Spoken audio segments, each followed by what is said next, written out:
नमस्कार दोस्तों, साकेत आईएएस के यूट्यूब चैनल पर आप सभी का स्वागत है। मैं जीसी पांडे और हम लोग इस समय क्वेश्चन प्रैक्टिस कर रहे हैं RO 2023 की प्रिपरेशन के लिए। हम लोग क्वेश्चन प्रैक्टिस कर रहे हैं और उस क्वेश्चन प्रैक्टिस में आज हम सेट नंबर 8 की बात कर रहे हैं, 8वें सेट की बात कर रहे हैं। ठीक है, इस क्वेश्चन प्रैक्टिस में हम लोग आज जो आपको सेट ले रहे हैं इसमें कुछ आए हुए क्वेश्चंस भी हैं और कुछ नए क्वेश्चंस भी हैं। दोनों को मिला करके हम लोग क्वेश्चन प्रैक्टिस करेंगे और कोशिश करेंगे कि मैक्सिमम क्वेश्चंस के आंसर्स आपको इस तरह से मिल सकें जिससे आप अन्य दूसरे क्वेश्चंस को भी आप सॉल्व कर सकें। ठीक है, और जो आपका लक्ष्य है उसको आप प्राप्त कर सकें। तो स्टार्ट करते हैं क्वेश्चन को हम लोग। पहला क्वेश्चन लेते हैं, रोगियों के दांत देखने में दंत चिकित्सकों द्वारा प्रयुक्त दर्पण होता है। रोगियों के दांत देखने में दंत चिकित्सकों द्वारा प्रयुक्त दर्पण होता है। दर्पण यानी मिरर की बात कर रहा है। दर्पण यानी मिरर। दर्पण किसे कहते हैं? दर्पण हम उसे कहते हैं जिसकी एक सतह क्या होती है? परावर्तक होती है। जिसकी एक सतह परावर्तक होती है। जैसे मान लीजिए यह है और इसको हम क्या करें, बीच से कट कर दें। यानी बीच से हम क्या करें, इसको ऐसे कट कर दें यहां से। ठीक है, ये हमने क्या किया,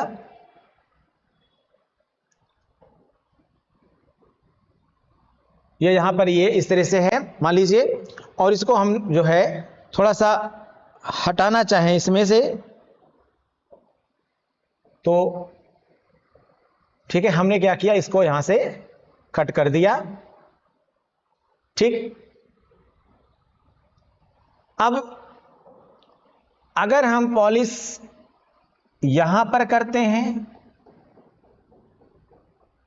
तो ये सतह परावर्तक हो जाएगी, इसकी आंतरिक सतह। अगर हम पॉलिश यहां पर करते हैं तो इसकी ये बाहरी सतह परावर्तक हो जाएगी। अगर इसकी ये सतह परावर्तक है तो इसका मतलब ये क्या हुआ, अवतल दर्पण। और अगर ये सतह हुई तो क्या हुआ, उत्तल। ठीक है, अब बहुत ज्यादा डिटेल में नहीं जाकर के बस इतना समझिए कॉन्सेप्ट में कि इसमें जो प्रतिबिंब बनता है, अवतल में जो प्रतिबिंब बनता है वो एक्चुअली वस्तु से बड़ा बनता है। वस्तु से बड़ा बनता है। इसमें जो प्रतिबिंब बनता है वो वस्तु से छोटा बनता है।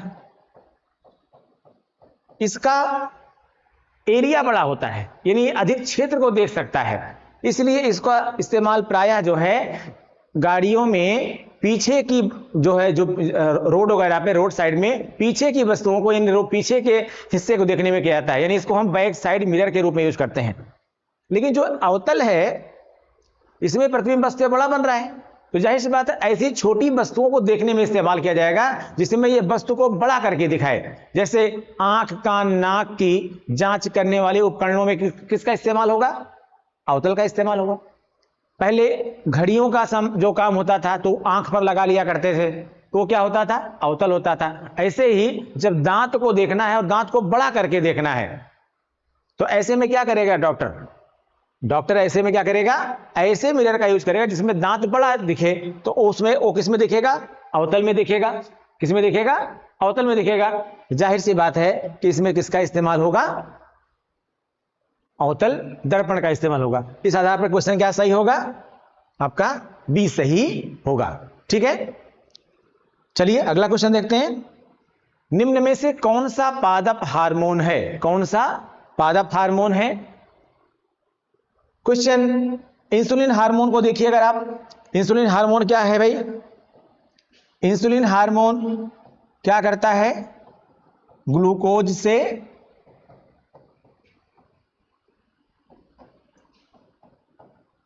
ग्लाइकोजन के निर्माण को प्रेरित करता है। ठीक है, थायरॉक्सिन हार्मोन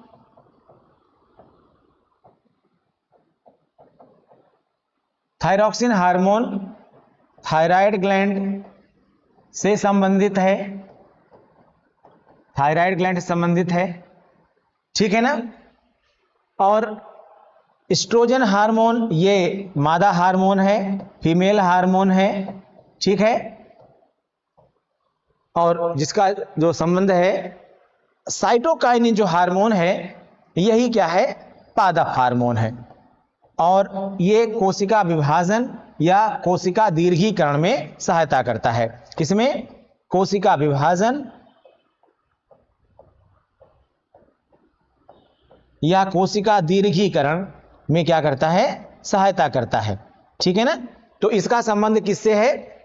पादप से है, और पूछ क्या रहा है, कौन सा पादप हार्मोन है? तो आंसर क्या हो जाएगा इसका? डी आंसर हो जाएगा। आइए अगला क्वेश्चन देखते हैं। पेड़ पौधों में जाइलम मुख्यतः जिम्मेदार होता है। पेड़ पौधों में जाइलम मुख्य रूप से जिम्मेदार होता है किसके लिए? आहार वहन के लिए, यानी आहार ले जाने के लिए, अमीनो एसिड वहन के लिए, जल वहन के लिए, ऑक्सीजन वहन के लिए। चार विकल्प आपके सामने हैं। आहार वहन के लिए, अमीनो एसिड वहन के लिए, जल वहन के लिए, वहन मतलब संवहन, मतलब कन्वेक्शन ले जाना, ठीक है, और ऑक्सीजन वहन के लिए। तो क्या होगा इसमें? देखिए, जो फ्लोएम होता है, ये फ्लोएम क्या करता है? भोजन का संवहन करता है। किसका? भोजन का संवहन करता है। जो पत्तियों में, तनों में भोजन बनता है, प्रकाश संश्लेषण की क्रिया के पश्चात भोजन मतलब स्टार्च, पादपों में भोजन क्या है? स्टार्च जो ये बनता है। तो इसको पौधे के अन्य विभिन्न भागों तक जहां भोजन का निर्माण नहीं होता है लेकिन उनको भोजन का उपयोग करना है, ठीक है, तो उनको उन तक ये भोजन को पहुंचाता है। कौन? फ्लोएम। एमिनो एसिड वहन बिल्कुल जो है इसमें से किसी का संबंध अमीनो अम्लों के संवहन के लिए नहीं होता है। तो जाहिर सी बात है ये भी विकल्प नहीं होगा, ये भी विकल्प नहीं होगा। चौथा विकल्प कह रहा है ऑक्सीजन वहन के लिए।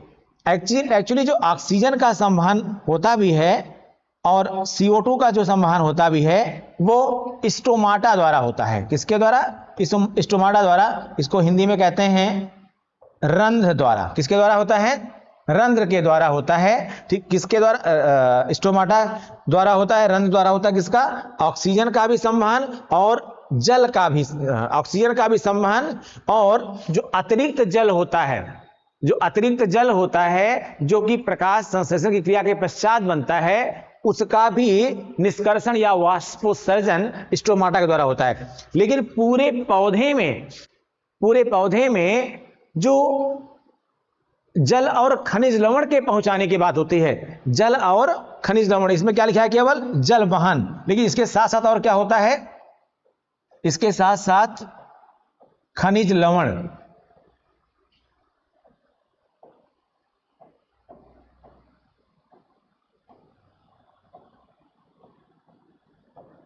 जल व खनिज लवण, ठीक है। इन दोनों का जो संवहन होता है वो किसके द्वारा होता है? जाइलम के द्वारा होता है, ठीक है। किसके द्वारा होता है? जाइलम के द्वारा होता है। तो जाइलम कहां पाया जाता है? याद रखिएगा, जाइलम पेड़ पौधों की जड़ों में पाया जाता है और जल व खनिज लवण को भूमि से अवशोषित करके पौधे के विभिन्न भागों तक पहुंचाता है। लेकिन जो फ्लोएम होता है वो तने के विभिन्न भागों में पाया जाता है और जो प्रकाश संश्लेषण की क्रिया द्वारा जो भोज्य पदार्थ निर्मित है उसको पौधे के विभिन्न भागों तक पहुंचाने का कार्य करता है। तो ऐसे में आंसर क्या सही होगा इसका? सी आंसर इसका सही होगा, ठीक है। आइए अगला क्वेश्चन देखिए। मानव शरीर का तापक्रम जाड़ों में घट जाता है, गर्मियों में बढ़ जाता है, ना ही जाड़ों में घटता है और ना ही गर्मियों में बढ़ता है। फिर कह रहा है जाड़ों में बढ़ जाता है, जाड़ों में बढ़ जाता है, यानी कह रहे हैं कि ठंडी के मौसम में मानव शरीर का जो तापक्रम है वो क्या होता है? याद रखिएगा, मानव शरीर, यहां इंपॉर्टेंट ये है कि मानव शरीर, अगर कोई और जंतु की बात कर जाए तो यह मामला गड़बड़ा जाएगा, ऐसा सीधे गड़बड़ा जाएगा। इसलिए हमेशा मेन पॉइंट को क्लिक करो कि इसमें मेन चीज क्या है जुड़ी है, वो क्या है? मानव शरीर, ठीक है। तो कह रहा ठंडी में कम हो जाता है, गर्मी में बढ़ जाता है, ठीक है ना। और कह रहा ना तो ठंडी में, यानी ना ही जो है ठंडी में और ना ही गर्मी में इसका तापमान घटता बढ़ता है। फिर क्या ठंडी में क्या होता है? बढ़ जाता है। अब समझिए, एक्चुअली जो एनिमल्स हैं, जंतु हैं, अब थोड़ा सा इसको आप समझिए। एनिमल्स को हम दो भागों में बांटते हैं। जंतुओं को, भाई देखिए हम हिंदी इंग्लिश कोशिश करते हैं कि दोनों को बताएं, ठीक है, और लेकिन कई बार आप हमारे ऊपर थोड़ा सा एलिगेशन लगा देते हैं कि सर हिंदी ज्यादा बोल जाते हैं, कभी कभी अंग्रेजी बहुत ज्यादा बोल जाते हैं। ऐसा नहीं है, हम कोशिश पूरी करते हैं कि बैलेंस मेंटेन रहे, ठीक है। लेकिन आरओ यारो में ज्यादा बच्चे हिंदी मीडियम के हैं, इसलिए थोड़ा सा हिंदी हम ज्यादा कर दिए हैं। बाकी जितने हमारे कंटेंट वाले मैटर्स हैं, जितने भी कंटेंट के वीडियोस देखेंगे, उसमें हमारा थोड़ी सी इंग्लिश ज्यादा रहती है, बट लेकिन फिर भी मैं बैलेंस करने की कोशिश करता हूं। और अगर फिर भी कोई चीज समझ में नहीं आए तो आप कमेंट में क्वेश्चन पूछ लीजिए, हम कमेंट्स को देखते हैं। आप व्हाट्सएप पे कोचिंग के जो कोचिंग का व्हाट्सएप नंबर है उस पर क्वेश्चन पूछ लीजिए, आपको आंसर हम जरूर देंगे, ठीक है। फिर भी अगर कोई प्रॉब्लम लगे तो, बाकी पूरी कोशिश होती है कि दोनों मीडियम के लोग बराबर पढ़ सकें। और इसमें हमने इंग्लिश मीडियम इसलिए नहीं लिखाया है, इसी को इंग्लिश में इसलिए लिखाया कि बड़ा हौच पौच हो जाता है फिर थोड़ा सा, इसीलिए। बाकी हम इंग्लिश मीडियम की एक अलग सीरीज चलाएंगे अभी, तो इंग्लिश मीडियम के लिए अलग से भी हम देंगे, ठीक है, जो टोटल इंग्लिश मीडियम में ही होगा। तो एनिमल्स को हम दो भागों में बांटते हैं। एक को हम कहते हैं समतापी और एक को हम कहते हैं असमतापी। इनका जो टेम्परेचर होता है वो क्या होता है, टेम्परेचर इनका फिक्स रहता है, और इनका टेम्परेचर क्या होता है, वो अकॉर्डिंग टू एटमॉस्फेयर चेंज होता रहता है, ठीक है ना। वातावरण के अनुसार क्या होगा, परिवर्तित होता रहेगा। एक्चुअली जो ऐसे जीव जो समतापी होते हैं उनमें प्रायः क्या होता है, बंद रुधिर परिवहन तंत्र पाया जाता है। क्या होता है इसमें, बंद रुधिर परिवहन तंत्र पाया जाता है, बंद रुधिर परिवहन तंत्र, ठीक है, बंद रुधिर परिवहन तंत्र। बंद रुधिर परिवहन तंत्र यानी क्लोज्ड ब्लड सर्कुलेटरी सिस्टम, जैसे कि हम मनुष्य की बात करें, ठीक है। और ऐसे जीव, इनमें खुला परिवहन तंत्र पाया जाता है, ओपन ब्लड वेस्कुलर सिस्टम, ठीक है, इनमें पाया जाता है। जैसे आपके अगर देखा जाए तो आपके उभयचर वर्ग के जीव हैं, उभयचर वर्ग के जीव हैं, या मत्स्य वर्ग के जीव हैं, ठीक है, एम्फीबियंस हैं, ठीक है, या फिर जो है, तो ये क्या है इनमें। अब ये जो देख रहे हैं ये असमतापी हैं, यानी इनको ठंडी और गर्मी का कोई खास एहसास नहीं होता है, जिनमें खुला परिवहन तंत्र पाया जा रहा है, और ये असमतापी हैं। बंद रुधिर परिवहन तंत्र जितने भी पाए जाते हैं उनमें क्या होता है, उनका तापमान समान होता है। ये जो बंद रुधिर परिवहन तंत्र वाले हैं इनको एक नाम और देते हैं, ये गर्म रुधिर वाले प्राणी हैं। कैसे, गर्म रुधिर वाले प्राणी, ठीक है। जबकि ये क्या हैं, शीत रुधिर वाले प्राणी, शीत रुधिर वाले प्राणी, ठीक है, शीत रुधिर वाले प्राणी, ठीक। तो ऐसे में जो गर्म रुधिर वाले प्राणी हैं, बंद रुधिर परिवहन तंत्र पाया जाता है। जैसे हमारे अंदर पूरा ब्लड का जो सर्कुलेशन है वो पूरा क्या होता है, एक सर्किट के अंदर होता है। मान लीजिए कि ये आप मान लीजिए कि ये आपका हार्ट है, सपोज दैट कि ये आपका हार्ट है, तो इससे पूरी ऐसे ऐसे नलिकाएं जो है वो आ रही हैं पूरी बॉडी से, ऐसे ऐसे पूरी बॉडी से आ रही हैं, आप कैसे कह सकते हैं, और इधर से क्या हो रही हैं, पूरी बॉडी में जा रही हैं। तो ऐसे ऐसे जाएंगी, ऐसे ऐसे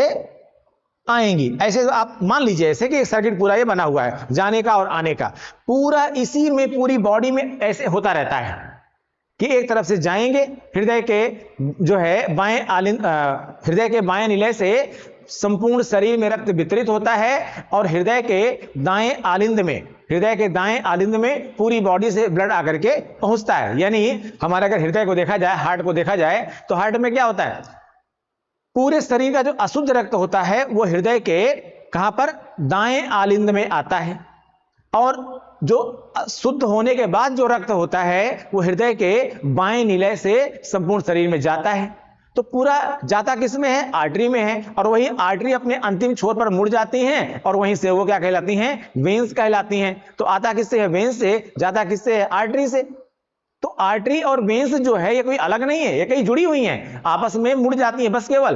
कुल मिलाकर के पूरी इन्हीं आर्टेरियल और वेनस सिस्टम में, जो कि सेंट्रल पार्ट में आपका हार्ट है, उसमें उसी में ब्लड आता है, उसी में ब्लड जाता है हमारा। तो इस तरह से हमारे अंदर क्या पाया जाता है, एक बंद रुधिर परिवहन तंत्र पाया जाता है। और ऐसे प्राणियों का जो शरीर का तापमान होता है वो समान होता है। जाहिर सी बात है आंसर इसमें क्या सही होगा, आंसर सही होगा इसमें सी। क्या सही होगा, सी। यानी ना तो जाड़े में और ना ही गर्मी में किसी भी समय हमारा तापमान क्या होता है, वो घटता बढ़ता नहीं है। अगर तापमान घट गया तो इसका मतलब कि कोई प्रॉब्लम है, बीपी आपका कम हो गया है, ठीक है, आपको ठंड लगेगी या गर्मी लगेगी। अगर तापमान आपका ज्यादा हो गया 98.4, कितना होता है आपकी बॉडी का टेम्परेचर, 98.4 फ़ारेनहाइट, ठीक है। अगर इससे ज्यादा हो गया तो फिर आपको फीवर है, इससे कम हो गया तो भी ठीक नहीं है, ठीक है। तो हम क्या हैं, स्थिर तापक्रम वाले प्राणी है। आंसर क्या होगा इसमें, सी होगा, ठीक। नेक्स्ट क्वेश्चन, दृष्टि दोष मायोपिया वाला व्यक्ति देख सकता है। मायोपिया, मायोपिया ये इंग्लिश टर्म है। मायोपिया, इसको हिंदी में कहते हैं निकट दृष्टि दोष। निकट दृष्टि दोष, ठीक है, निकट दृष्टि दोष। मायोपिया से जो पीड़ित व्यक्ति है वो क्या करता है, जरा देखिए इसमें विकल्प क्या दिए गए हैं। नजदीक स्थित वस्तु को स्पष्ट रूप से देख सकता है, दूर स्थित वस्तु को स्पष्ट रूप से देख सकता है, नजदीक एवं दूर स्थित वस्तुओं दोनों को स्पष्ट रूप से देख सकता है। फिर कह रहा है ना ही नजदीक की और ना ही दूर स्थित वस्तु को स्पष्ट रूप से देख सकता है। चलिए थोड़ा सा दिमाग लगाते हैं, ठीक है, और हम देखते हैं इसको। दो बीमारियां आपकी बहुत पॉपुलर हैं। पहले तो आप जानिए निकट दृष्टि दोष,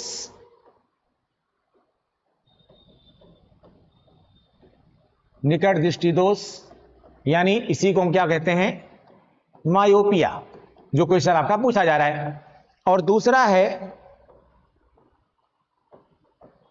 दूर दृष्टि दोष यानी हाइपरमेट्रोपिया। हाइपरमेट्रोपिया, ये दोनों बीमारियां हैं कैसी, तो थोड़ा समझिए इनको। सपोज दैट कि आपका ये आई बॉल है, ये क्या है, आई बॉल है, ये आपकी कॉर्निया है, ये प्रकाशीय किरणें आ रही हैं, ठीक है, प्रकाशीय किरणें आ रही हैं। और यहां ये आपकी रेटिना है, ये क्या है आपकी रेटिना है, ये रेटिना है आपकी, ठीक है। अब ध्यान से देखिएगा कि निकट दृष्टि दोष किसे कहते हैं। जब ये प्रकाशीय किरण यहां से ऐसे जाए और यहां ऐसे मिले, ठीक है, अगर एग्जैक्ट यही मिल रही है, कहां पर, जहां पर आपकी कॉर्निया है, ठीक है, जहां पर आपकी जो है रेटिना है, सॉरी, जहां पर आपकी रेटिना है, तो अगर यहीं पर मिल रही है तो इसका मतलब यह है कि आपकी इमेज यहां पर बन रही है। बोलिए, अगर यहां पर मिल रही है और यहां पर आपकी इमेज बन रही है तो इसका मतलब क्या हुआ, इसका मतलब यह हुआ कि आपकी आंख सही है। लेकिन अगर इसमें थोड़ा सा उल्टा हो जाए, क्या हो जाए कि ये यहां पर मिले, देखिए यहां पर मिला ना, तो इमेज कहां बनेगी, पिक्चर कहां बनेगी, यहां बनेगी। वैसे पिक्चर कहां बनना था, यहां पर बनना था, ठीक है ना, और यही आपकी रेटिना है, ठीक। तो अगर पिक्चर यहां बन गई, यानी आंख की रेटिना से पहले पिक्चर बन गई, तो ऐसे को हम क्या बोलते हैं, ऐसी प्रॉब्लम को हम क्या बोलते हैं, मायोपिया यानी निकट दृष्टि दोष, ठीक है। तो ये मैंने आपको बताया। दूसरा जरा देखिए, ये मान लीजिए आपका आई बॉल, ये कॉर्निया का पोर्शन, दो प्रकाशीय किरणें आ रही हैं, यहां याद रखिएगा, ये क्या है आपकी रेटिना है, ये रेटिना है, ठीक है। अब अगर यहां पर क्या हो जाए कि जो प्रकाशीय किरणें हैं वो क्या हो गई, रेटिना को पार करके बाहर चली गई ना, पिक्चर कहां बन गई, यहां पर बन गई। अगर पिक्चर यहां पर बन गई, तस्वीर यहां पर बन गई, तो ऐसी प्रॉब्लम को हम क्या बोलते हैं, हाइपरमेट्रोपिया यानी दूर दृष्टि दोष, ठीक है, दूर दृष्टि दोष। अब होता क्या है, जो ये मायोपिया से पीड़ित व्यक्ति होता है, ठीक है, जो मायोपिया से नाम में उल्टा होता है, कहा जाता है निकट दृष्टि दोष। ये निकट दृष्टि दोष इसलिए कहा जाता है क्योंकि पिक्चर क्या हो रही, रेटिना के निकट बन जा रही है। भाई मान लीजिए मैं यहां खड़ा हुआ हूं, कोई बंदा यहां पर आ गया, मेरे पास यहां आना था, ठीक है ना, लेकिन यहां मेरे पास आकर के एकदम पास में रुक गया, तो हम क्या बोलेंगे, निकट। लेकिन कोई हमको आ रहा है और हमको पार करके चला गया, तो हम क्या बोलेंगे, दूर। तो यहां पर क्या हो रहा है, यहां पर पिक्चर बन तो रही लेकिन रेटिना से दूर बन रही है, इसलिए क्या बोलते हैं इसको, दूर दृष्टि दोष। लेकिन यहां पर क्या हो रहा है, यहां पिक्चर बन तो रही पर रेटिना से निकट बन रही है, इसलिए क्या बोलेंगे इसको हम, निकट दृष्टि दोष। ठीक है, लेकिन प्रभाव जो है एकदम उल्टा है, इसलिए गलती मत करिएगा। क्या होता है, निकट दृष्टि दोष से जो मायोपिया से पीड़ित व्यक्ति है वो क्या करता है, ये निकट की वस्तुओं को स्पष्ट रूप से देख लेता है, स्पष्ट रूप से देख लेता है, लेकिन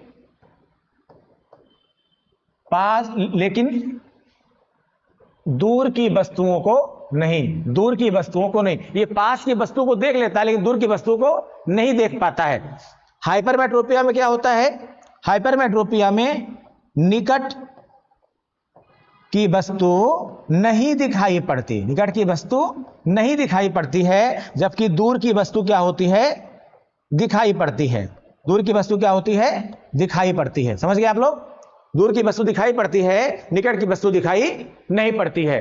तो यहां एकदम क्लियर कट मामला है कि जो मायोपिया से पीड़ित है। अब आपका क्वेश्चन क्या कह रहा है, क्वेश्चन कह रहा है कि अगर किसी को मायोपिया की प्रॉब्लम है, तो मायोपिया की जिसको प्रॉब्लम है वो क्या करता है, नजदीक वो देख सकता है, किसको, नजदीक स्थित वस्तु को स्पष्ट रूप से, कि दूर स्थित वस्तु को स्पष्ट रूप से। तो आंसर क्या हो जाएगा, जिसको मायोपिया रोग है यानी निकट दृष्टि दोष है, वो निकट की वस्तु को तो देख सकता है लेकिन दूर की वस्तु को देख नहीं सकता है। इसीलिए बेटा कोशिश करिए आप लोग कि कॉन्सेप्ट बेस्ड स्टडी करिए, ना तो विकल्प को रटिए, ठीक है, और ना ही क्वेश्चन को रटिए। क्योंकि कहीं में आप में से कई लोग ऐसे सोचते हैं कि हम क्वेश्चन रट लें और लगभग 60% क्वेश्चन तो रिपीट हो जाते हैं। बात सही है, लगभग 50 to 60% क्वेश्चन वही सब घुमा फिरा के आते हैं, थोड़ी बहुत भाषा बदल जाती है। लेकिन अगर क्वेश्चन थोड़ा सा कॉन्सेप्चुअल पूछ दिया तो ऐसे में आप गच्चा खा जाते हैं। और एक समझिएगा, जो मोस्टली क्वेश्चन सॉल्व करने में या पेपर के मामले में आपको समझना चाहिए कि देखिए साहब, 60% क्वेश्चन, 70% क्वेश्चन सभी कर जाते हैं। जितने में सिलेक्शन होना है उनमें से इतने परसेंट क्वेश्चन लगभग सभी कर जाते हैं। एक्चुअली केवल 10% क्वेश्चन ऐसे होते हैं जो डिसाइडिंग होते हैं, जिनको सब लोग नहीं कर पाते हैं, और जो कर जाते हैं उन्हीं का सिलेक्शन होता है। इसको हमेशा ध्यान में रखिएगा। कई बार आप सोचते हैं कि पेपर में 100 क्वेश्चन है, 100 क्वेश्चन में से यार 60 तो वैसे कर गए, 70 तो हम ऐसे कर गए, बस 30 थोड़ी सी मेहनत कर लें हम 3 मार देंगे। एक्चुअली वही 30 तो डिसाइडिंग है और वहीं पर आपको फंस जाना है। 10, 20, 30, 40 तो हम सभी कर लेते हैं, इसलिए उस पर फोकस करिए कि जो 30 क्वेश्चन आपको सिलेक्शन दिलाने वाले हैं। इसलिए कॉन्सेप्ट बेस्ड स्टडी करते हैं तो समझ के करते हैं, उसे आप भूलेंगे नहीं, ठीक है ना। लेकिन अगर आप सोचते हैं हम रट के करें तो कई लोग क्वेश्चन रट जाते हैं, ऐसा नहीं है। उसके बेसिकली कॉन्सेप्ट को समझिए, जिससे अगर एक क्वेश्चन पर 10 क्वेश्चन भी बनाए तो उसको आप लोग आसानी से कर लें। नेक्स्ट क्वेश्चन आपका है, प्याजों के छिलके उतारने पर आंसू आते हैं। प्याज का जो छिलका होता है जब उसको आप उतारते हैं तो क्या होता है, उसमें आंसू आता है। आंसू क्यों आता है प्याज के छिलका उतारने पर? एक्चुअली कह रहा है कि सल्फोनिक अम्ल के कारण, सल्फेनिक अम्ल के कारण, एमिनो अम्ल के कारण, कार्बोलिक अम्ल के कारण। बहुत कम अंतर है इसमें। प्याज के छिलके उतारने पर, ठीक है, आंसू आते हैं क्योंकि प्याज निष्कासित करता है सल्फोनिक अम्ल, सल्फेनिक अम्ल, एमिनो अम्ल, कार्बोलिक अम्ल। इसमें सीधे सीधे डायरेक्ट आंसर है सल्फेनिक अम्ल। क्या होगा इसमें? सल्फेनिक अम्ल इसका आंसर होगा, ठीक है। और क्या करता है ये? एक्चुअली सल्फेनिक अम्ल जो है ये लिक्विड में होता है, तरल स्वरूप में होता है, लेकिन बहुत ही हल्का होता है, बहुत ही तरल, बहुत पतला होता है। तो ऐसे में क्या करता है, ये जो है वायु में कह सकते हैं एक तरह से घुलनशील है, या कह सकते हैं वायु में वाष्पोत्सर्जित हो जाता है। वाष्पोत्सर्जित क्या हो जाता है? वायु में वाष्पोत्सर्जित यानी वेपोराइज्ड हो जाता है, ठीक है ना। और वही जब वायु में मिल जाता है, जाकर के घुल मिल जाता है और फिर हमारी आंखों तक ऊपर पहुंचता है हवा के द्वारा, तो हमको क्या होती है? आंखों में जलन होती है और उस आंख से जो है, और उस कारण से हमारी आंखों से पानी निकलता है, ठीक है। तो आंसर क्या होगा इसमें? 6 का बी आंसर होगा। नेक्स्ट क्वेश्चन, निम्नलिखित में से कौन सा पौष्टिक तत्व अस्थि एवं दांतों के निर्माण एवं मजबूती के लिए आवश्यक नहीं है?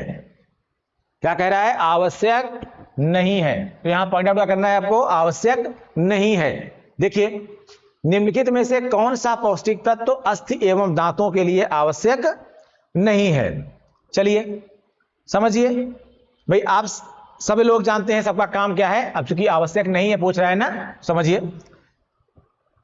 कैल्शियम, कैल्शियम जो है दांतों व अस्थियों, दांतों व अस्थियों दोनों का घटक है। दांतों का भी घटक है और अस्थियों का भी घटक है। फास्फोरस की अगर बात करें तो ये भी दांतों का भी घटक है और अस्थियों का भी घटक है, ठीक है ना। कैल्शियम और फास्फोरस दोनों से मिलकर के ही क्या होता है? दांत और अस्थियां बनती हैं। फ्लोरीन, फ्लोरीन भी एक तत्व है, कह सकते हैं, जो कहीं ना कहीं जो है इसका संबंध भी अस्थि से है, अस्थि से है और दांत से भी है, ठीक है ना। और लेकिन बहुत ज्यादा रोल नहीं है, खनिज लवण में आता है। ज्यादा मात्रा पर हो जाने पर एक बीमारी हो जाती है, जिसको हमने पहले किसी वीडियो में बताया भी है संभवतः। उस बीमारी का नाम है फ्लोरोसिस, फ्लोरोसिस। और इस फ्लोरोसिस बीमारी में जो आपके दांत हैं, इस स्पेशली सामने वाले जो इंसाइजर हैं उनकी बात हो रही है, जो दांत हैं वो चितकबरे हो जाते हैं। दांत क्या हैं? चितकबरे हो जाते हैं। चितकबरे मतलब आगे जो है उसमें थोड़े से हल्का एलोइस एलोइस करके कुछ पैचेज बन जाते हैं, थोड़ा कत्थई रंग के क्या हो जाते हैं? पैचेज बन जाते हैं, कुछ इमेज टाइप की बन जाती है आगे के 2 दांतों की स्पेशली। और अगर वो एक बार हो गई तो जल्दी खत्म नहीं होती है, ठीक है। ये फ्लोरोसिस रोग कहलाता है और ये फ्लोरीन की अधिकता से होता है, ठीक है। और कभी कभी या फ्लोराइड की अधिकता से भी ये हो जाता है। आयोडीन आप जानते हैं, आयोडीन क्या है? आयोडीन एक रेडियो एक्टिव तत्व है, थायरॉक्सिन हार्मोन का घटक है। क्या है? थायरॉक्सिन हार्मोन का ये घटक है,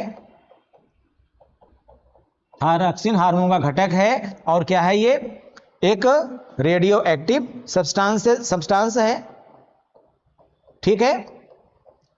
आपकी बॉडी में मेंटेन रहने के लिए किसको?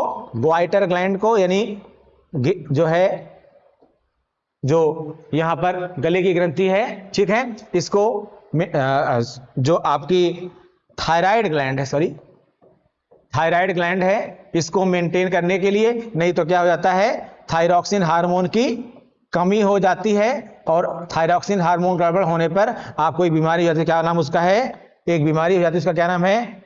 ग्वाइटर यानी घेंघा रोग। क्या बोलते हैं इसको? घेंघा रोग, ठीक है। और इस घेंघा रोग में यहां पर ये फूल जाता है, स्वेल कर जाता है, ठीक है। तो जाहिर सी बात है संबंध किसका नहीं है? क्वेश्चन क्या पूछ रहा है? निम्नलिखित में से कौन सा पौष्टिक तत्व अस्थि एवं, अस्थि मतलब बोन, एवं दांतों यानी टीथ के निर्माण एवं मजबूती के लिए आवश्यक नहीं है? आवश्यक नहीं है पूछ रहा है। तो क्या हो जाएगा इसमें? आयोडीन जो है का संबंध इनमें ना तो अस्थि से है और ना ही दांतों से है। तो आंसर क्या सही होगा इसमें? डी आंसर आपका सही होगा।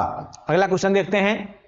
कोलीकैल्सिफेरॉल रासायनिक यौगिक का सामान्य नाम है। कोलीकैल्सिफेरॉल रासायनिक यौगिक का सामान्य नाम है। हड्डी और कैल्शियम नहीं। Vitamin D, vitamin B, vitamin C. Vitamin C से स्टार्ट करते हैं। विटामिन सी का क्या नाम है भैया? Ascorbic acid. क्या नाम है? Ascorbic acid. Vitamin B, vitamin B, अब चूंकि विटामिन केवल बी पूछ रहा है, ये चूंकि, और ये पूरा विटामिन बी कॉम्प्लेक्स होता है, और विटामिन बी कॉम्प्लेक्स में पूरा अलग अलग सबका नाम है।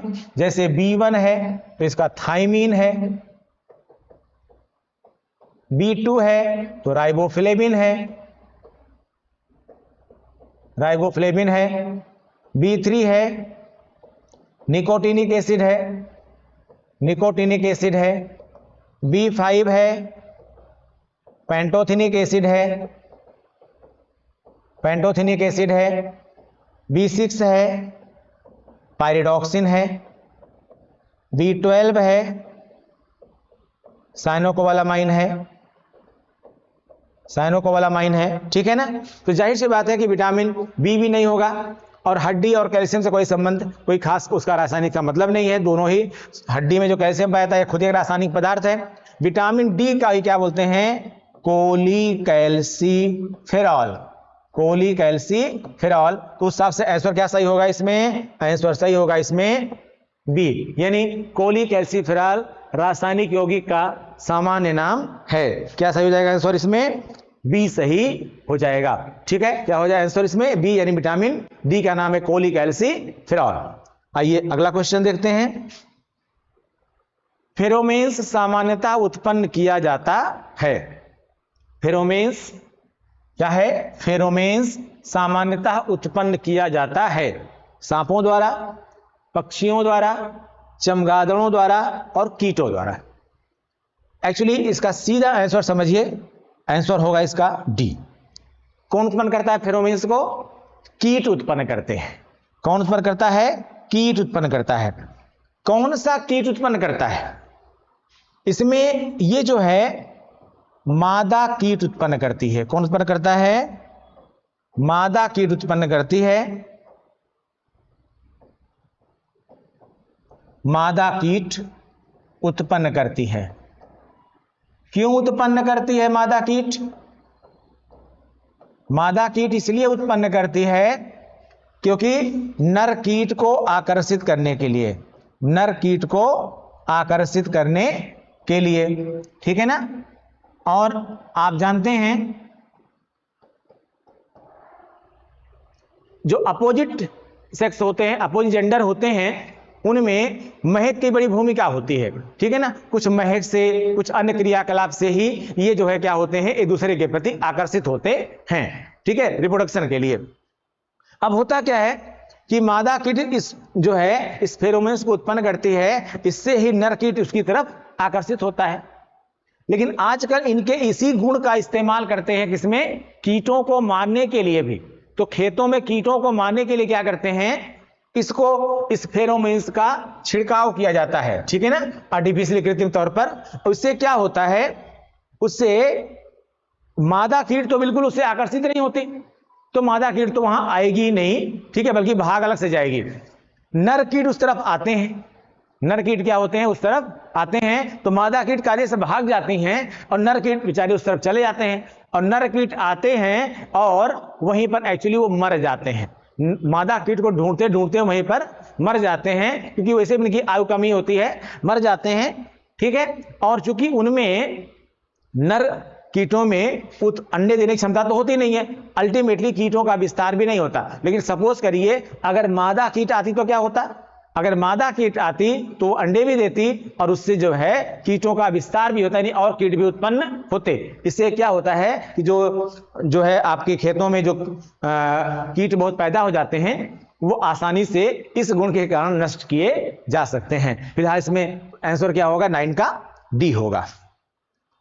अगला क्वेश्चन देखिए, निम्नलिखित में से कौन शक्ति तथा खाद, शक्ति मतलब पावर, खाद यानी फर्टिलाइजर, खाद यानी फर्टिलाइजर। ठीक है,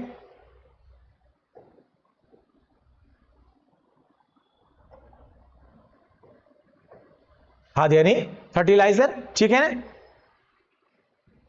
दोनों दे सकता है, दोनों दे सकता है, खाद भी मिले आपको और ऊर्जा भी मिले। ठीक है ना? यहां पावर से मतलब है एनर्जी से, और एनर्जी से मतलब है बेसिकली इलेक्ट्रिसिटी से, इलेक्ट्रिसिटी से, विद्युत से, किससे?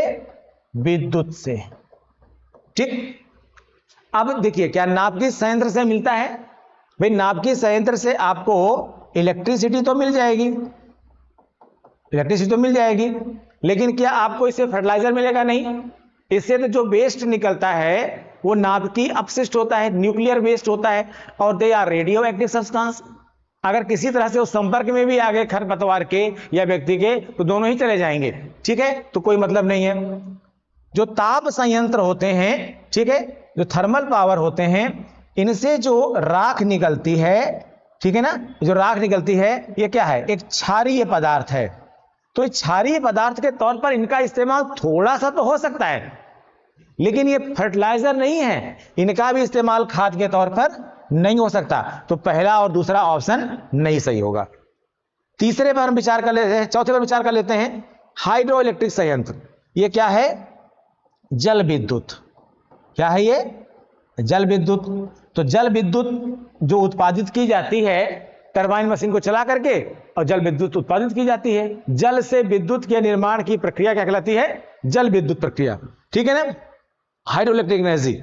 इसमें भी आपका जो टरबाइन को चलाने के बाद जो जल जो है एक्स्ट्रा, जो भाई टरबाइन है, इस टरबाइन को एक तरफ से पानी आया, इसने क्या किया, इसमें ऐसे ब्लॉक बने होते हैं, इसको मूव करा दिया, उसके बाद जो एक्स्ट्रा पानी हुआ वो क्या हुआ, ऐसे बाहर की तरफ निकल गया। इसका इस्तेमाल जो है वो जो है पेयजल के लिए करते हैं, खेतों में सिंचाई के लिए करते हैं, वगैरह वगैरह के लिए। ठीक है ना, लेकिन इस कहीं से भी इससे खाद प्राप्त नहीं हो सकता है, कहीं से फर्टिलाइजर प्राप्त नहीं होगा। लेकिन जाहिर सी बात है आंसर भी गलत है। आंसर क्या सही होगा? सी। क्यों? बायोगैस संयंत्र। जो बायोगैस है, इस बायोगैस संयंत्र को हम लोग और क्या बोलते हैं? इस बायोगैस संयंत्र को हम लोग गोबर गैस भी कहते हैं। क्या कहते हैं? गोबर गैस भी कहते हैं। इसमें क्या किया जाता है? गोबर का इस्तेमाल किया जाता है। ठीक है ना। अब गोबर कौन सा? कच्चा गोबर इस्तेमाल किया था। कच्चा गोबर मतलब है जो गाय भैंसों से, ठीक है, जो जंतुओं से 1-2 दिन के अंदर इकट्ठा किया गया, वही क्या होता है? कच्चा गोबर होता है। इस गोबर में, इस गोबर को जो इसका संयंत्र लगा होता है, उसको ऐसे सामान्य भाषा में समझिए आप ऐसे कि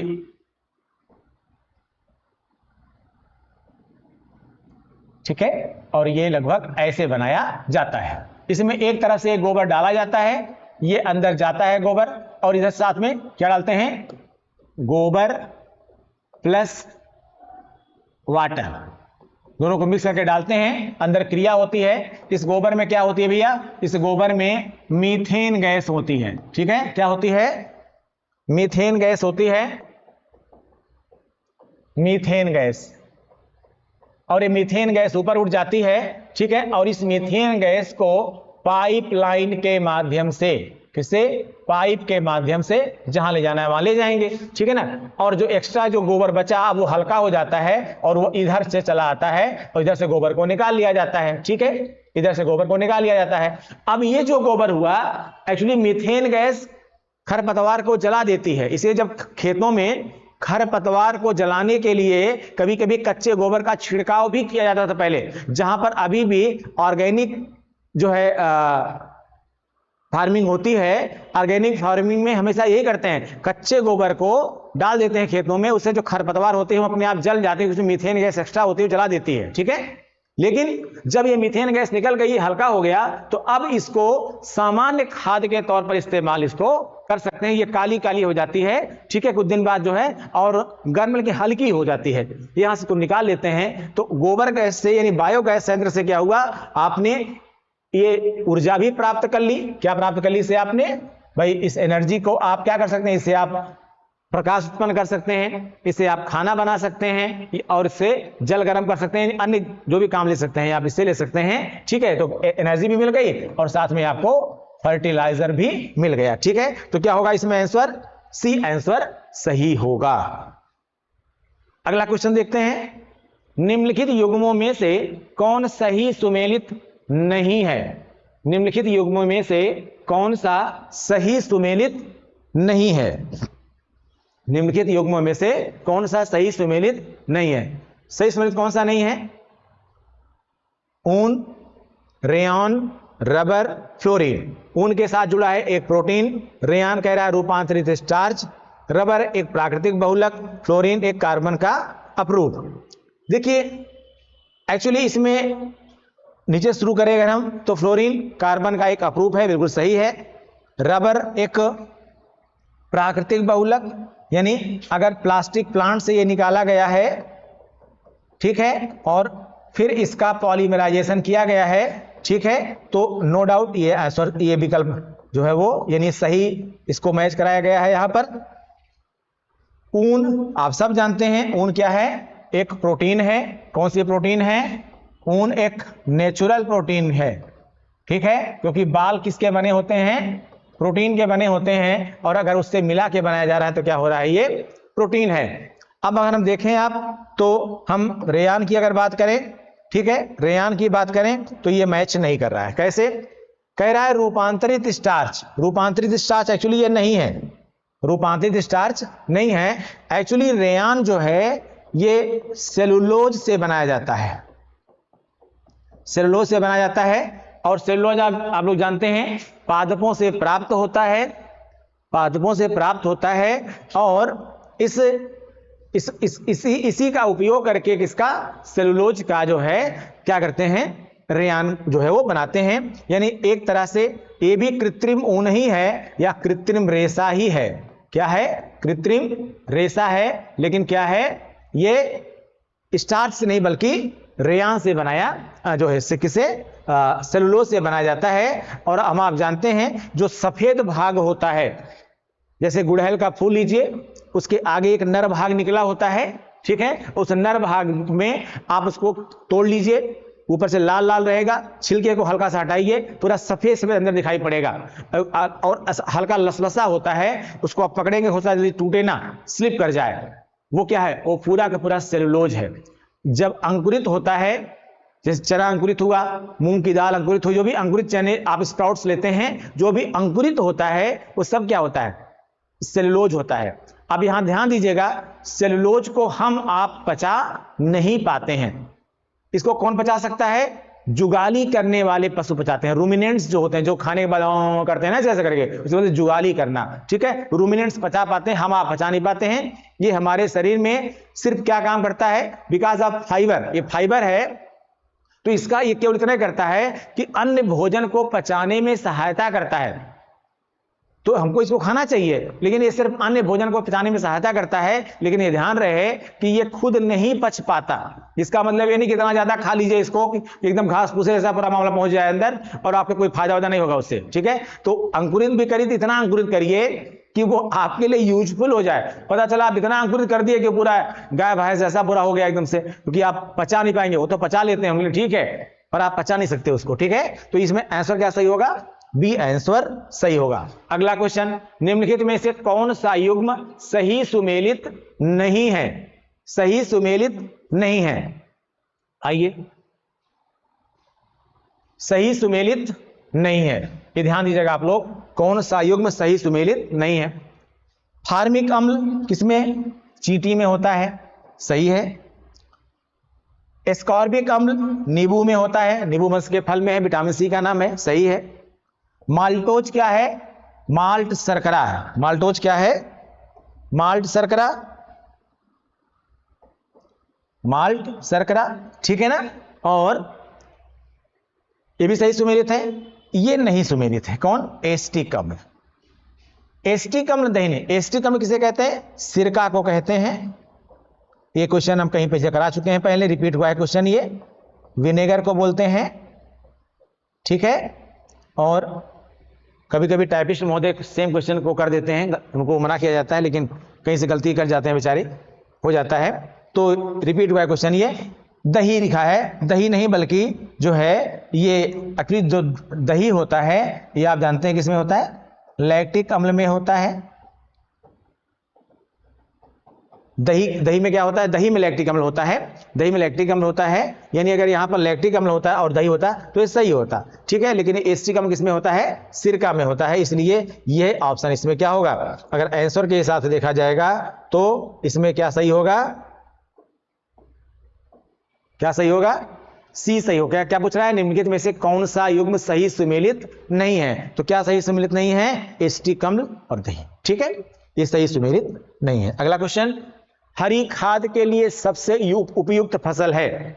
ये क्वेश्चन भी रिपीट हुआ है लेकिन ऑप्शन बदले गए हैं इसमें, क्योंकि ऐसा क्वेश्चन पूछा गया है, इसलिए क्योंकि डिपेंड करता है उत्तर जो है वो उसके साथ दूसरे विकल्प कौन है। क्वेश्चन के आंसर हमेशा डिपेंड करते हैं कि उसके ऑप्शंस क्या हैं आपके पास। तो ऑप्शन क्या कह रहा है इसमें, हरी खाद के लिए सबसे उपयुक्त फसल है आलू है? अरे नहीं भाई, आलू क्या करते हैं आप? आलू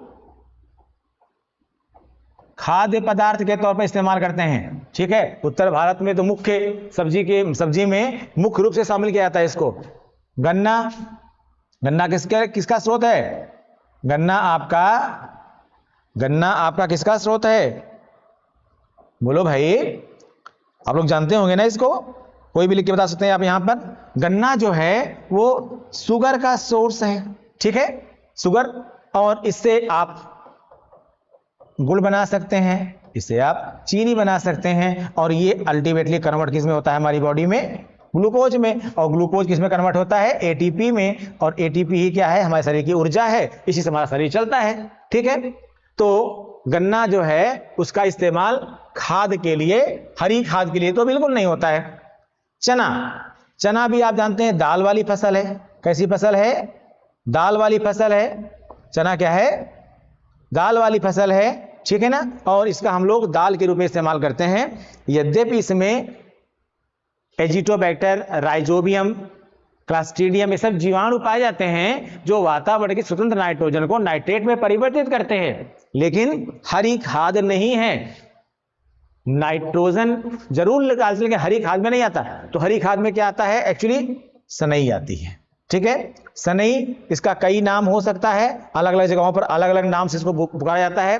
फिलहाल एक फाइब्रस प्लांट है, रेशेदार प्लांट है। इसको मेच्योर हो जाने के बाद पानी के अंदर दबा दिया जाता है, उसमें सड़ता है और फिर इसको पानी में ही पटक पटक करके इसके रेशे निकाले जाते हैं। और उन रेशों से पहले तरह तरह की रस्सियां बनाई जाती थी। जैसे पहले चारपाई होती थी तो चारपाई के में जो रस्सी इस्तेमाल होती थी वो इसी सनई से ही बनाई जाती थी, और तरह तरह की चीजों में इस्तेमाल की जाती है। आजकल इस्तेमाल इसका कम हो गया बिकॉज ऑफ प्लास्टिक आ गई है, लेकिन अभी भी इसका उत्पादन होता है। किस लिए?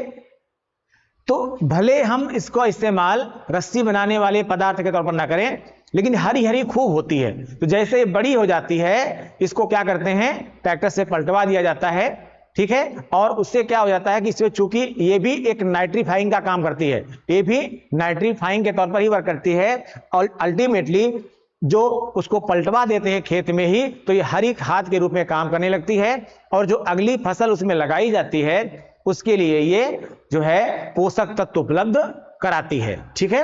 तो इसमें आंसर क्या सही होगा? सी आंसर सही होगा। अगला, निम्नलिखित में से कौन सी बासमती चावल की संकर प्रजाति है? निम्नलिखित में से कौन सी बासमती चावल की संकर प्रजाति है? पूसा RS10, पूसा सुगंधा 3, पूसा बासमती 1, पूसा सुगंधा 5। यहां ध्यान दीजिएगा, आपको एग्जामिनर कंफ्यूज कर रहा है, और आप में से अक्सर लोग सोचेंगे कि भाई पूसा बासमती 1 जो है ही होनी चाहिए। क्यों? क्योंकि पूसा के साथ इसमें बासमती लगा हुआ है। एक्चुअली ये पहले प्रजाति थी पूसा की बनाई हुई, जो बासमती चावल का डुप्लीकेट कह सकते हैं या उससे मिलती जुलती प्रजाति थी, लेकिन उसका बासमती से कोई संकरण, कोई क्रॉस नहीं कराया गया था। एक्चुअली पूसा RS10 जो प्रजाति है एक बासमती चावल की संकर प्रजाति है। क्या है ये? बासमती चावल की संकर प्रजाति है, ठीक है। बासमती चावल की संकर प्रजाति है पूसा RS10। इसमें और भी बाद में कई प्रजातियां आई, लेकिन पूसा RS10 फिलहाल क्या है? बासमती चावल की जो है संकर। संकर मतलब यहां पर हाइब्रिड। संकर का मतलब क्या होता है? हाइब्रिड, ठीक है ना। तो ये हाइब्रिड वैरायटी है कौन सी? पूसा RS10। अगला क्वेश्चन देखिए, राज 3077 एक प्रजाति है। राज 3077 एक प्रजाति है। किसकी प्रजाति है? डायरेक्ट इस पर आंसर पे आइए, गेहूं की प्रजाति है। किसकी प्रजाति है? गेहूं की प्रजाति है। और इसका इस्तेमाल मोस्टली जो सिंचित क्षेत्र होते हैं, ठीक है, सिंचित क्षेत्रों में इसे उगाया जाता है, यानी जहां पर पानी की पर्याप्त उपलब्धता होती है, क्योंकि इसका जो पौधा होता है वो थोड़ा सा बड़ा होता है, जिससे कई बार जो है अगर नवंबर दिसंबर में बारिश भी हो गई और थोड़ी सी बारिश हो गई अगर और पानी लग गया गेहूं में, तो उससे ये फसल खराब नहीं होगी, ठीक है, मेंटेन रहेगी।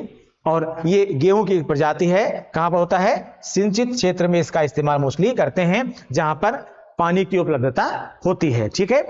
तो राज 3077 किसी प्रजाति है, गेहूं की प्रजाति है। अगला क्वेश्चन, जीर्ण वृद्ध होने की प्रक्रिया के अध्ययन को कहते हैं, वृद्ध होने की प्रक्रिया के अध्ययन को कहते हैं। यहां पर ध्यान दीजिएगा आप लोग,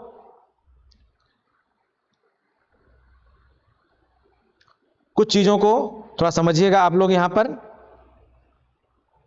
देखिए, जैसे जैसे मनुष्य की वृद्धि होती है, जैसे जैसे हम ग्रोथ करते हैं, तो अलग अलग चीजों का अध्ययन किया जाता है, ठीक है ना। जब मानव सभ्यता का विकास होता है तो उसका ऐतिहासिक अध्ययन भी किया जाता है। इसमें एक एक विकल्प समझिए आप, ठीक है ना। जो एथनोलॉजी है, इसमें हम क्या करते हैं, इसमें हम जो है मानव सभ्यता के विकास का कह सकते हैं ऐतिहासिक अध्ययन। मानव सभ्यता के विकास का ऐतिहासिक अध्ययन किसमें करते हैं, एथनोलॉजी में करते हैं। किसमें, एथनोलॉजी में करते हैं, ठीक है। लेकिन मानव विकास एवं संस्कृति का अध्ययन, मानव विकास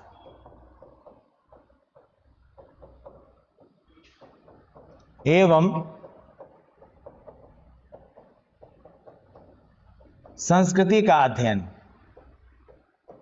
ठीक है, ह्यूमन डेवलपमेंट और कल्चर का जो अध्ययन होता है वो कहां होता है, एंथ्रोपोलॉजी में किया जाता है। लेकिन अगर मनुष्य की मृत्यु हो जाती है जो, और मनुष्य की जो मृत्यु होती है और उसके बाद उसमें क्या क्या परिवर्तन होता है, तो उसका अध्ययन, ठीक है, मानव की मृत्यु के अध्ययन, मानव की मृत्यु का अध्ययन, मानव की मृत्यु का अध्ययन किसमें होता है, थैनेटोलॉजी में किया जाता है, ठीक है। जो जीर्ण होने की प्रक्रिया है, ठीक है, जीर्ण, कमजोर या वृद्ध होने का अध्ययन है, वो कहां किया जाता है, जेरेंटोलॉजी में किया जाता है। तो जाहिर सी बात है इसमें आंसर क्या हो जाएगा, ए आंसर इसमें सही होगा, ठीक है। इसका आप लोग स्क्रीनशॉट ले लीजिए, गलती ना होने पाए इसमें आपके।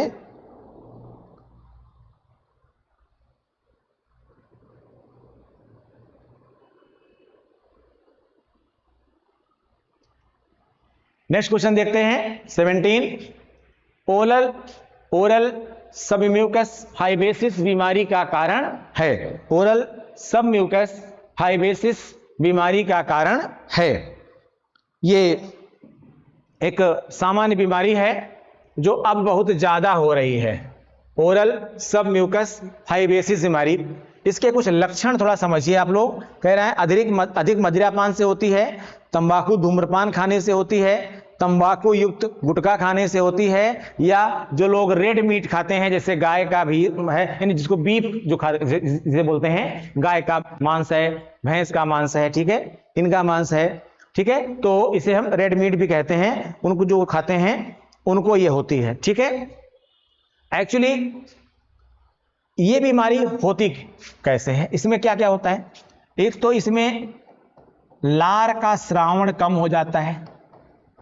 इसमें ओरल सबम्यूकस फाइब्रोसिस में क्या होता है, लार का श्रावण कम हो जाता है। जो अंदर आपके मुंह का भाग है, इसमें क्या हो जाता है, म्यूकस कम या अधिक हो जाता है, ठीक है, तो उससे आपका डाइजेशन गड़बड़ हो जाता है। और क्या होता है इसमें जो जबड़े हैं जा है, ये इसमें जबड़े कम खुलने लगते हैं, यानी कई चीजें इसमें होती हैं। इसका एक्स्ट्रा जो है पार्ट हो सकता है, हम आपको किसी दूसरे क्वेश्चन में या कमेंट में और बता देंगे आपको। और ये सारी चीजें जो होती हैं ओरस म्यूकस के बारे में मैं डिटेल भी आपको हो सकता है कमेंट में लिख दूं, ठीक है। किससे होता है ये? तंबाकू युक्त गुटखा खाने से होता है। जो आजकल तरह तरह के प्रचार आ रहे हैं ना, खूब बढ़िया बढ़िया, क्रिकेट का मौसम चल रहा है, बहुत बढ़िया बढ़िया प्रचार आ रहे हैं, ठीक है। हमारा ही बच्चा हमसे पूछ रहा था, पापा क्या है ये, इतना प्रचार क्यों हो रहा है, इसका क्या ड्रॉबैक्स हैं। तो बच्चे भी जो है वो हर चीज को पूछने लगते हैं, ठीक है। लेकिन ये जानिएगा कि जो भी लोग खाते हैं इतना जरूर समझिएगा कि नुकसान करता है। बस उदाहरण जरूर आप देते हैं, फलाना ने लाइव पर खाया उसे कुछ नहीं हुआ, ठीक है। लेकिन इसका भी एग्जाम्पल देखिए कि बहुत कम लोग बहुत कम उम्र में खाते हैं, उनके साथ भी प्रॉब्लम हो जाती है। कई कुछ लोग ऐसे ही बोल देते हैं कि वो तो फलाना कुछ नहीं खाता था, उसको फला हो गया।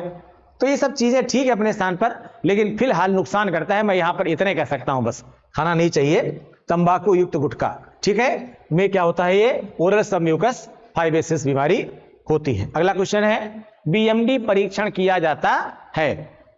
बीएमडी परीक्षण किया जाता है। इससे पहले एक क्वेश्चन आया था, लेकिन उस क्वेश्चन में विकल्प दूसरे थे।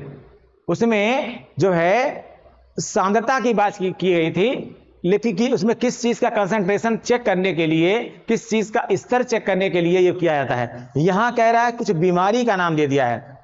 आर्थराइटिस आप लोग जानते हैं, जहां पर जोड़ होते हैं उनमें मुड़ने में प्रॉब्लम होती है, बेसिकली यूरिक एसिड के कारण होता है, ठीक है ना। क्या कह रहा है, बीएमडी परीक्षण किया जाता है किसके लिए, किस बीमारी के लिए? गठिया के लिए नहीं, अस्थि रणता के लिए, ऑस्टियोपोरोसिस के लिए। इसमें हड्डियां क्या होती हैं, अस्थियां कमजोर होती हैं, या कह सकते हैं अस्थियां जो होती हैं वो छिद्र युक्त हो जाती हैं, ठीक है। कह रहा अस्थि मैलेशिया, अस्थि मैलेशिया इंग्लिश में नाम है इसका ऑस्टियोमैलेशिया। इसका और भी कई नाम हिंदी में है, इसलिए इंग्लिश वाला नाम एकदम रट लीजिएगा, क्योंकि पेपर हमेशा हिंदी में भी होता है, साथ में इंग्लिश में भी होता है। तो इंग्लिश वाले भी जान ले हिंदी के बारे में, हिंदी वाले भी जान ले इंग्लिश के बारे में। ऑस्टियोमैलेशिया और अगला क्या है, इनमें से कोई नहीं। तो यहां याद रखिएगा जो 18 क्वेश्चन है, इसका जो आंसर होगा वो क्या होगा, जो 18 क्वेश्चन है इसका जो आंसर होगा वो क्या होगा, बी होगा। बीएमडी परीक्षण किया था किसके लिए, अस्थियां इसमें क्या छिद्र होती हैं, और ऑस्टियोमैलेशिया में क्या हो जाता है, इसमें कैल्शियम अधिक हो जाता है, ठीक है।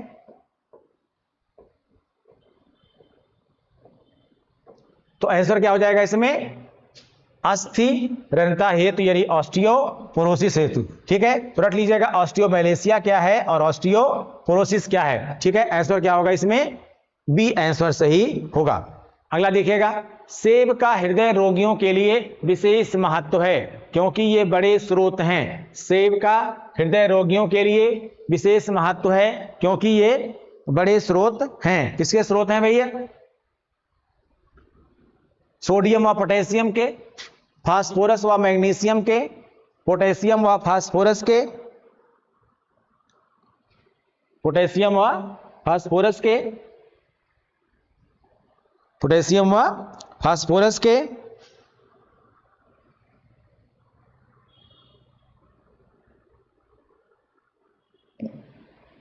केवल पोटेशियम के, केवल पोटेशियम के। ध्यान दीजिएगा यहां पर सेब का हृदय रोगियों के लिए विशेष महत्व है। जिनमें बीपी की प्रॉब्लम होती है उनको अक्सर सेब खाने के लिए कहा जाता है।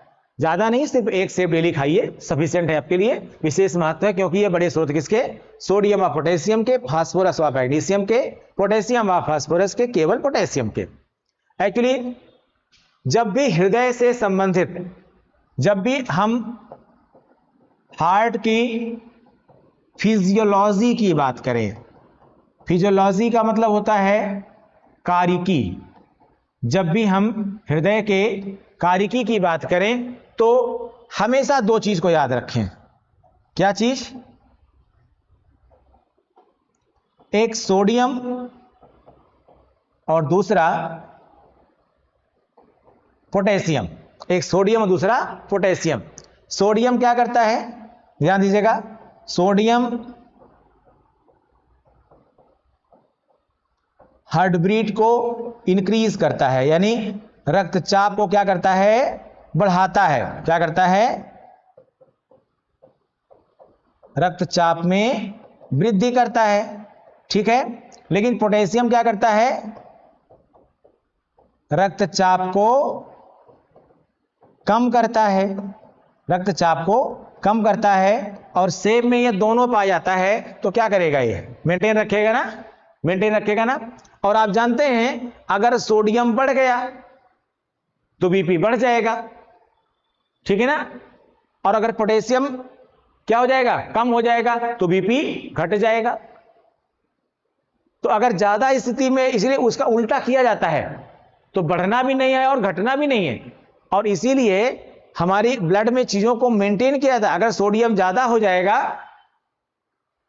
तो यहां पर हमने आपको हार्मोन का नाम बताया है, जो हार्मोन कहां से निकलता है, एड्रिनल ग्लैंड से निकलता है, ठीक है ना।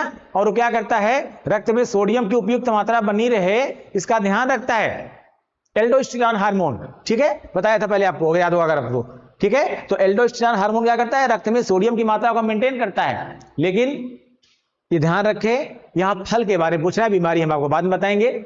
सेब का हृदय रोगियों के लिए विशेष महत्व है, क्योंकि ये बड़े स्रोत किसके हैं, सोडियम और पोटेशियम के। तो लास्ट क्वेश्चन देख लीजिएगा हम लोग, किसी भाषा में गोल्डन आवर का संबंध, गोल्डन आवर का संबंध है कैंसर के अंतिम चरण में, गर्भ में शिशु की जानकारी से, हृदयाघात से, वास्तव में बच्चे के जन्म लेने से, वास्तव में बच्चे के जन्म लेने से। तो किससे संबंध है, हृदयाघात से। हृदयाघात यानी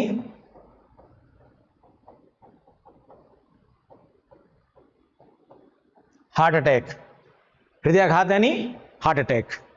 होता क्या है, शुरुआती जो 1 घंटा होता है वो बहुत इंपॉर्टेंट होता है खुद पेशेंट के बचने के लिए, अगर उसको ब्रेन हैमरेज नहीं हुआ है तो भी, और अगर ब्रेन हैमरेज जैसे पैरालिसिस जैसी एक्टिविटी हो गई है तो भी शुरुआती 1 घंटा बहुत इंपॉर्टेंट है।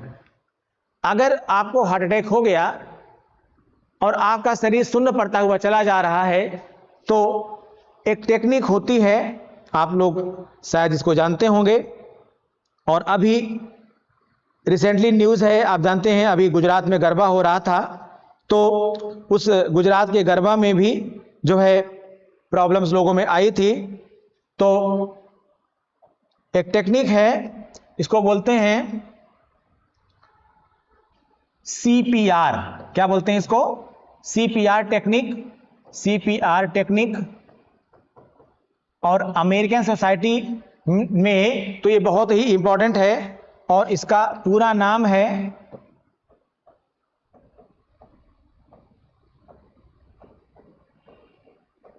कार्डियोपल्मोनरी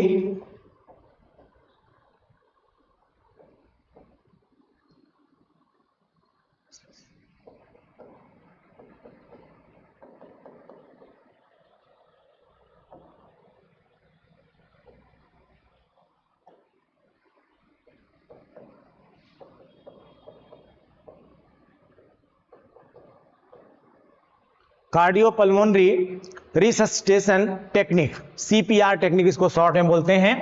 अमेरिका में तो लगभग सभी को सिखाया जाता है, जो बिल्कुल अनट्रेन्ड लोग हों, लेकिन उनको ये चीज आनी चाहिए। इसमें क्या होता है, आप अपने हाथों को इस तरह से रखें, किस पर, चेस्ट पर। आप कुछ नहीं जानते हैं, जिसको लगे हार्ट अटैक हो, इसको आया हुआ है, बस उसको आप ऐसे रखिए चेस्ट पर, और उसको ऐसे ऐसे लेफ्ट साइड में रखिए, कोशिश करिए सेंट्रल पार्ट में ना आने पाए, हल्का लेफ्ट साइड में रहे या हल्का ऊपर साइड में रहे। और क्या करिए, वहां पर ऐसे ऐसे ऐसे ऐसे इसको पुश करिए, ऐसे ऐसे पुश करिए, जितना कर सकते हैं। लगभग 10 मिनट तक ये दिया जाना चाहिए, जब तक आप हॉस्पिटल ना पहुंचा सकें।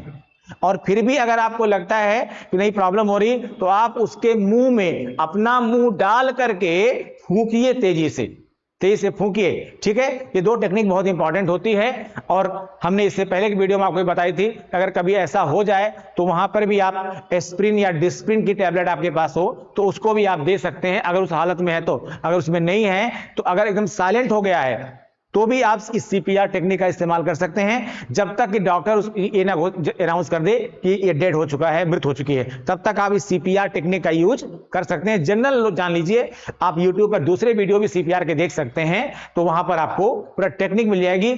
हर किसी बंदे को सीपीआर टेक्निक जानना चाहिए, पर यहां याद रखिएगा सीपीआर में गलत भी हो सकता है। क्या गलत? ऐसे ऐसे नहीं करना कि तुम दबाते रहो, दबाई रहो, मर जाए, नहीं, एकदम ऐसे ऐसे करना है आपको, ठीक है ना। यानी स्पीडली इसको आपको ऊपर नीचे ऐसे करना है, ठीक है। इसे बोलते हैं सीपीआर टेक्निक। इसका संबंध किससे है? हृदयाघात से है, हार्ट अटैक से है, ठीक है। किससे है? हार्ट अटैक से है। आंसर क्या हो जाए इसमें? सी सही होगा। तो लास्ट में आपके लिए पूरी प्रैक्टिस सेट 8वें की आंसर की है, इसका आप लोग स्क्रीनशॉट लीजिए, मिलाइए।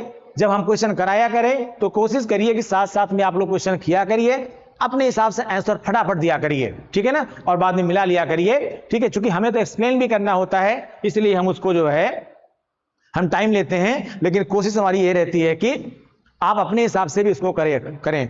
और मैं समझता हूं आप लोगों को लाभ हो रहा होगा। लगातार ये सेट चालू रहेंगे। अभी इसमें बायो के क्वेश्चन ज्यादा हैं, क्वेश्चन आगे आपको फिजिक्स केमिस्ट्री के भी मिलने शुरू हो जाएंगे अभी, ठीक है। लेकिन पूरी फिजिक्स का एक सीरीज चलेगी, इसके बाद फिर केमिस्ट्री की भी सीरीज चलेगी, इसमें बॉटनी क्वेश्चन भी और डाले जाएंगे, तो पूरा साइंस टेक का आपको सफिशिएंट मैटर मिलेगा। और बाकी दूसरे सब्जेक्ट के भी आपको सीरीज चल रही हैं, ठीक है, उनसे भी आपको लाभ हो रहा होगा, ठीक है। तो थैंक यू।